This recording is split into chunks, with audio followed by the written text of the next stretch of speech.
आपत्ती व्यवस्थापन समितीची महत्त्वपूर्ण रंगीत तालीम यशस्वीपणे पार पडली। 27 मे 2025 रोजी डोमगाव तालुका परंडा येथे सीना कोळेगाव धरण परिसरात आपत्ती व्यवस्थापन पथकाची रंगीत तालीम यशस्वीरित्या पार पडली। या तालिमेचे आयोजन कीर्ती किरण पूजार, जिल्हाधिकारी धाराशिव आणि रितू खोकर, पोलीस अधीक्षक धाराशिव यांच्या मार्गदर्शनाखाली करण्यात आले होते।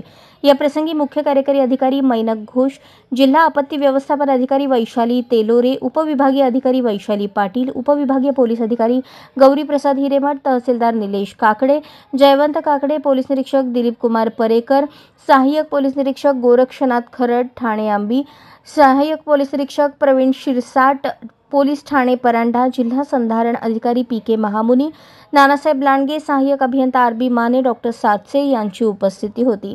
तालमी दरम्यान आपत्ती काळात आवश्यक असलेल्या समन्वय, बचाव व प्रतिसाद उपाययोजनांची प्रत्यक्ष प्रात्यक्षिके सादर करण्यात आली। या उपक्रमात पोलीस विभाग, महसूल यंत्रणा, कृषी विभाग, ग्रामसेवक, तलाठी, मंडल अधिकारी, कर्मचारी तसेच स्थानिक ग्रामस्थांनी सक्रिय सहभाग नोंदवला।